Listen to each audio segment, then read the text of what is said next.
রুশ সীমান্তবর্তী শহর কুরস্ক দখল ও পুনরুদ্ধারের পাল্টাপাল্টি দাবিতে জমে উঠেছে রাশিয়া ইউক্রেন যুদ্ধ। রাশিয়াতে ঢুকে ইউক্রেন প্রমাণ করতে চেয়েছিল যে রুশ বাহিনীকে চাইলেই কাবু করে ফেলতে পারে কিয়েভ, কিন্তু ইউক্রেনকে রীতিমতো বুড়ো আঙুল দেখিয়ে অপরাজেয় শক্তি রাশিয়া ইউক্রেনের মাটিতে মোতায়েন করা একটি মার্কিন নির্মিত ক্ষেপণাস্ত্র প্রতিরক্ষা ব্যবস্থা পুরোপুরি ধ্বংস করে দিয়েছে। এ বিষয়ে রুশ প্রতিরক্ষা মন্ত্রণালয় শুক্রবার কয়েকটি ভিডিও প্রকাশ করেছে। রুশ মন্ত্রণালয় বলছে, মার্কিন প্যাট্রিয়ট ক্ষেপণাস্ত্র প্রতিরক্ষা ব্যবস্থার পাশাপাশি জার্মান নির্মিত IRIS-টি প্রতিরক্ষা ব্যবস্থাও ধ্বংস করা হয়েছে। এই নিয়ে ইউক্রেনে দ্বিতীয়বারের মতো মার্কিনীদের তৈরি ক্ষেপণাস্ত্র প্রতিরক্ষা ব্যবস্থা গুড়িয়ে দিল মস্কো। ইউক্রেনের প্রেসিডেন্ট ভলোদিমির জেলেনস্কি রাশিয়ার বিমান হামলা মোকাবেলায় কিয়েভকে সহায়তা করার জন্য আবেদন জানানোর পর আমেরিকা এবং তার মিত্র দেশগুলো ইউক্রেনে অনির্দিষ্ট সংখ্যক বিমান প্রতিরক্ষা ব্যবস্থা পাঠিয়েছে। রুশ প্রতিরক্ষা মন্ত্রণালয়ের প্রথম ভিডিওতে দিপ্রোপেট্রোভস্ক অঞ্চলের একটি মাঠে দুটি প্যাট্রিয়ট লঞ্চার এবং একটি AN/MPQ-65 রাডার স্টেশনের ড্রোন ফুটেজ দেখানো হয়েছে।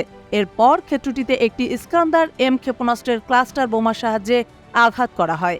এতে রাডার স্টেশন এবং প্যাট্রিয়ট লঞ্চার দুটি ধ্বংস হয়ে যায়। দ্বিতীয় ভিডিওটিতে ডিনিপ্রোপেট্রোভস্ক অঞ্চলের জেলোবোকের কাছে ইউক্রেনীয় অবস্থানে তিনটি প্যাট্রিয়ট লঞ্চার এবং আরেকটি AN/MPQ-65 রাডারে ইস্কান্দার ক্লাস্টার বোমা আঘাত হানতে দেখা যায়। এ সময় একটি প্যাট্রিয়ট লঞ্চার থেকে দুটি ক্ষেপণাস্ত্র ছোড়া হলেও তা কোনো কাজে আসেনি।